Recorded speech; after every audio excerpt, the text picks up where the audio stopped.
మన అభ్యర్థి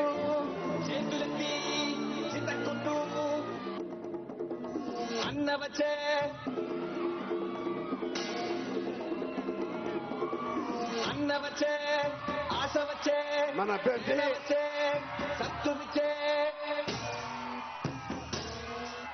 డాక్టర్ కామినేని శ్రీనివాస్ గారు ఇప్పుడు మన ఉద్దేశించి మాట్లాడతారు. పవర్ స్టార్ కళ్యాణ్ గారు వస్తారు.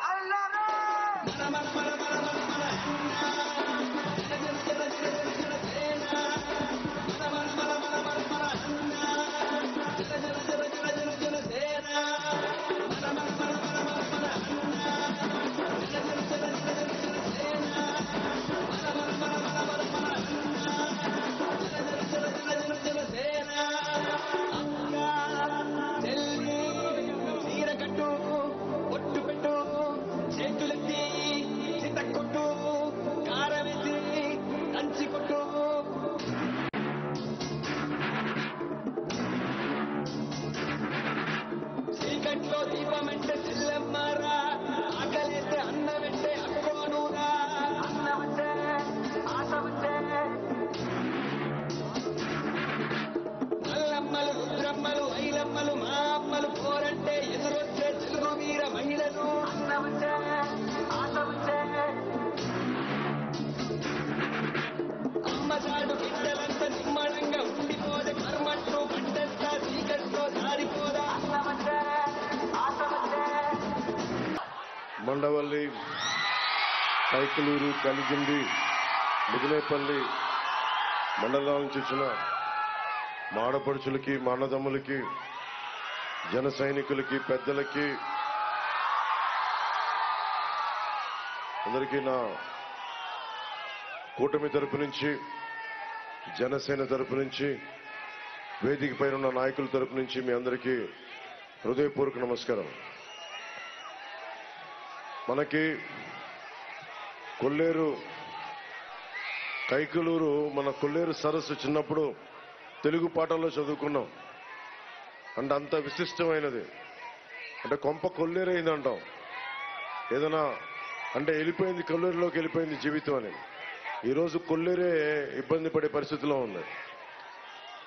ఏమని అంటే ఈ రోజున నన్ను అందరూ అడుగుతాను, ఇందాక పీటీఐ ఇంటర్వ్యూ చేస్తా ఉన్నా, మీ ఆబ్జెక్టివ్ ఏంటి, మీ ఉద్దేశం ఏంటి, మీరు ఇక్కడ ఎందుకు వచ్చారు పాలిటిక్స్కి, దశాబ్ద కాలంగా ఓడిపోయినా మీరు ఎందుకు నిలబడి ఉన్నారు అని అడిగితే వాళ్ళకి ఒకటే చెప్పా, మనిషి అనేవాడు ఎవడు కూడా, సగటు మనిషి ఎవరమైనా సరే, నాతో సహా ఎవరైనా కోరుకునేది ఆరోగ్యం బాగుండాలని, తాగడానికి నీళ్లు ఉండాలని, పంట పండించుకోవడానికి సాగునీరు ఉండాలని, బిడ్డల్ని చదివించుకోవాలని, మనకి తలపైన ఒక గూడు ఉండాలని కోరుకుంటాం. ఇవి ఇవ్వటానికి ప్రభుత్వాలు రకరకాల పనులు చేస్తూ ఉంటాయి. లేదు మీరు పూలు ఇసురుతుంటే కళ్ళకు తగులుతున్నాయి, అందుకని దయచేసి పూలు ఇసురుతుంది. ఇవి ఆయన పూలు ఇసురుతుందని చెప్పండి, ఆయన పూలు ఇసురుతాయి. ముఖ్యంగా మన కొల్లేరు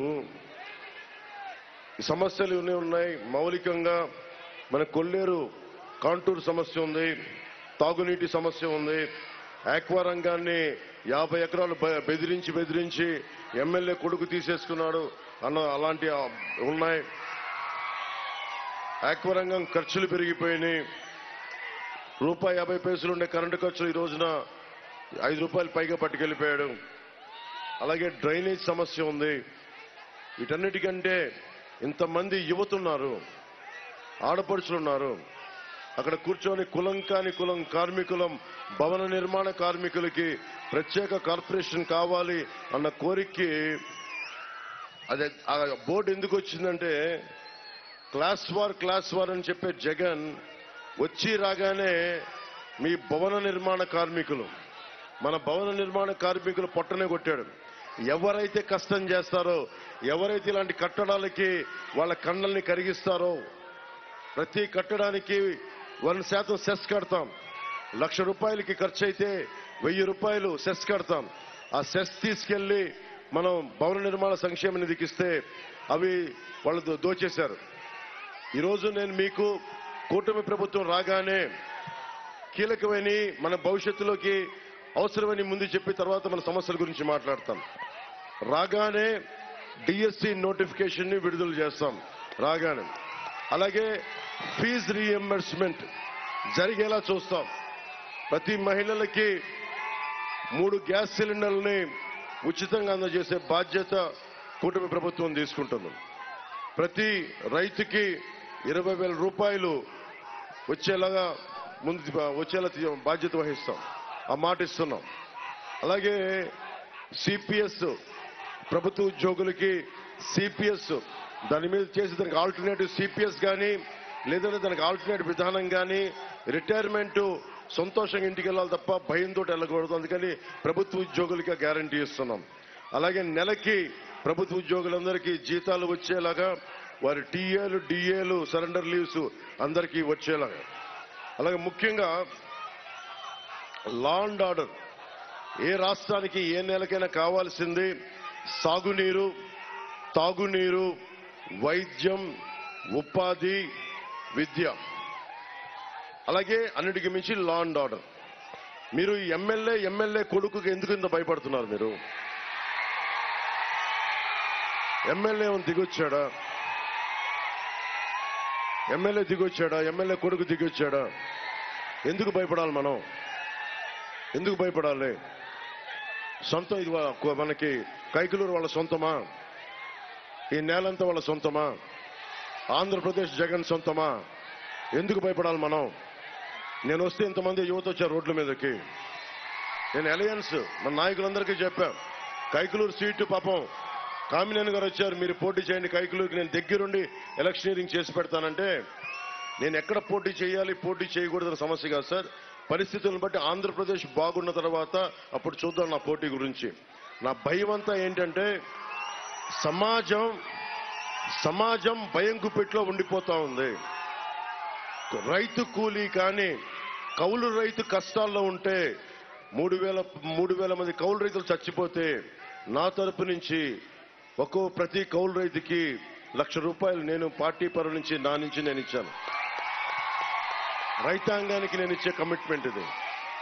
అలాగే జల్ జీవన్ పథకం ఉంది. ప్రతి ఇంటికి రక్షిత మంచినీళ్లు. అభివృద్ధి కావాలి, ఆక్వా రంగం బాగుపడాలి. కానీ ప్రాసెస్ లో మొత్తం మళ్ళీ నీళ్లు ఉప్పటైపోయినాయి, క్రిమి సంహారకాలు అయిపోయినాయి మా గ్రౌండ్ వాటర్ అంతా. మరి ఏం చేయాలి అంటే దీనికి కావాల్సిన ప్రాజెక్టులు ఉన్నాయి. ఒక ₹150 కోట్లు ఖర్చు పెడితే ఆ ప్రాజెక్టులు వచ్చేస్తాయి. జగన్ మీరు ఆలోచించుకొని, మీకు రోడ్లు వేయాలా, ఫీజు రీఎంబర్స్మెంట్లు చేయాలా, ఆక్వా రంగానికి కావాల్సిన సహాయం చేయాలా, పాపం మత్స్యకారులకి ఏదైతే కష్టమో వాళ్ళకి ఏమాత్రం వలలు కానీ ఇలాంటివి కూడా సప్లై చేయాలా. కానీ వైసీపీ భవనాల రంగులు మార్చడానికి మటుకు 1,300 కోట్లు, వైసీపీ రంగులు తీసేయడానికి మటుకు 1,000 కోట్లు, అడ్వర్టైజ్మెంట్లకి 200 కోట్లు, సాక్షి పేపర్ కొనడానికి 200 కోట్లు మనకి సంవత్సరానికి. అలాగే అడ్వర్టైజ్మెంట్స్ కి 400 కోట్లు. ఇక్కడే మనకు తెలుస్తుంది 3,000 కోట్ల రూపాయలు కేవలం తన సంపాదన పరంగా పెట్టుకున్నాడు. ఇసుకను దోచేశారు. మద్యపానం ఏం చెప్పాడు? మద్యాన్ని నిషేధిస్తామని చెప్పిన వ్యక్తి మొత్తం మద్యాన్ని కూర్చోబెట్టి అమ్మేశాడు, సొంత షాపులా పెట్టుకున్నాడు. పచ్చి అబద్ధాలు కోరు జగన్. ఏదైనా మాట్లాడితే భయపెడతాడు. స్థానిక ఎమ్మెల్యే కావచ్చు, ఎమ్మెల్యే కొడుకు కావచ్చు, ఎమ్మెల్యే తండ్రి కావచ్చు. ఒకటి చెప్తా ఉన్నాను, ఏ ఎమ్మెల్యే అయినా, ఏ వైసీపీ ఎమ్మెల్యే అయినా, ప్రజలకి ఇబ్బంది కలిగించే వైసీపీ ఎమ్మెల్యేలు ఎవరైనా సరే, మీ అందరికీ నేను ఇక్కడి నుంచే బాహటంగా తెలియజేస్తున్నా, మీ అవినీతి కోటల్ని మేము బద్దలు కొడతాం, గుర్తుపెట్టుకోండి.